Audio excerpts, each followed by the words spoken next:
이번 시간은 2강 인성면접의 캐릭터형 질문에 대한 공략법입니다. 자, 캐릭터형 질문은 그 지원자의 캐릭터, 특성이 무엇인지를 파악하는 데 포커스한 질문인데요. 그 중에 첫 번째가 지원자의 장단점과 강약점을 물어보는 질문입니다. 예시 질문을 한번 볼까요? 자신의 성격상의 장단점이 무엇이라고 생각하세요? 지원한 업무를 수행하는 데 있어서 자신의 강점이 무엇이라고 생각합니까? 이런 질문들이죠. 자, 때로는 우리 회사가 왜 당신을 뽑아야 한다고 생각합니까? 같이 공격적인 질문들을 받을 수가 있는데, 이 질문 또한 자신의 강점이 무엇이라고 생각합니까? 와 본질적으로는 동일합니다. 그 질문을 이렇게 간접적으로 이렇게 물어보는 거에 불과해요. 자, 그런데 이런 장단점과 강약점을 왜 질문을 할까요? 단순히 궁금해서? 그게 아닙니다. 질문의 의도는 이 사람이 회사에 입사를 해서 원만한 회사 생활이 가능하겠는가를 확인하는 거예요. 혹시 회사 생활이나 업무를 수행하는 데 있어서 문제가 될 소지는 없는지, 또는 지원한 업무나 회사 생활을 잘 하기 위해서 갖춰야 될 강점들을 잘 갖추고 있는지, 이런 부분들을 확인하기 위한 겁니다. 자, 그러면 이런 그 장단점이나 강약점을 물어보는 답변의 키포인트가 뭐냐? 자, 가장 핵심적인 거는 본인이 내세울 만한 적합한 캐릭터를 찾는 겁니다. 그러니까 그 중에서 장점은 회사나 직무에서 요구되는 가치나 역량에 부합한 장점을 찾는 게 가장 중요하고요. 반면에 단점은 회사 생활을 하거나 직무 수행을 하는데 문제가 없는 단점을 찾아놓는 게 가장 중요합니다. 자, 그리고 자기 확인형과 마찬가지로 그 캐릭터에 부합하는 근거를 과거 경험을 통해서 찾아놓는 것이 굉장히 중요한 요소라고 할 수 있겠습니다. 자, 여러분들이 이제 적합한 캐릭터를 찾는 데 있어서 이런 그 화면에 보시는 2x2 매트릭스를 하나 그려놓으면 굉장히 많은 도움을 얻을 수 있어요. 자, 이 매트릭스의 그 가로축은 나의 특성입니다. 오른쪽은 강점과 장점이고요. 왼쪽은 약점과 단점이에요. 그죠? 그리고 세로축은 이 해당 특성이 회사나 해당 직무를 수행하는 데 있어서 얼마나 중요한지를 나타내주는 척도입니다. 상단으로 갈수록 중요도가 높고 하단으로 갈수록 중요도가 낮은 거죠. 자, 그러면 이 중에서 여러분들이 장점과 단점 중에 어떤 것들을 골라서 여러분들이 캐릭터로 내세워야 되느냐 하면 이렇습니다. 첫 번째, 장점과 강점은 일사분면에 해당하는 그 캐릭터를 제시를 하면 돼요. 일사분면에 해당하는 캐릭터가 나의 장점이면서 회사나 직무에서도 중요시하는 요소들이잖아요. 그죠? 그래서 이런 부분에 해당하는 장점을 여러분들이 선정을 해서 내세우는 게 좋겠고요.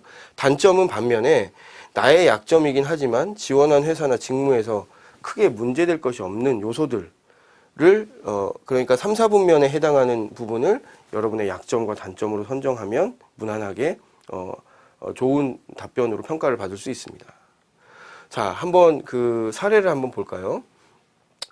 자신의 성격상의 장단점을 한번 말해보세요 라고 하는 질문을 받았는데요. 이 지원자가 본인에게 적합한 캐릭터를 한번 이 매트릭스를 통해서 찾아봤습니다. 어떤 전자회사의 마케팅 기획 직무에 지원한 지원자인데요. 이 지원자의 장점이 추진력, 시장을 보는 눈, 사교성, 회계지식 이렇게 많아요. 그 중에서 많은 장점 중에서 회사나 해당 직무에서, 그러니까 마케팅 기획 직무에서 어떤 그 강점들이 더 중요할까를 생각을 해보니까 추진력, 분석력, 시장을 보는 눈, 이런 요소들이 중요하겠더라라는 것들을 판단을 했습니다. 그래서 이런 부분들을 가지고 장점으로 내세우기로 했어요. 자, 반면에 이 사람의 약점을 한번 살펴봤더니 약점이 굉장히 많습니다. 영어도 잘 못하고요. 창의적이지도 못한 것 같고 지시받는 것을 싫어하는 성격이기도 하고 긴장도 잘하고 성격도 약간 급해요. 자, 이런 단점 중에 영어 구사 능력, 이렇게 이걸 자기의 단점이라고 얘기를 하면 어떻겠습니까?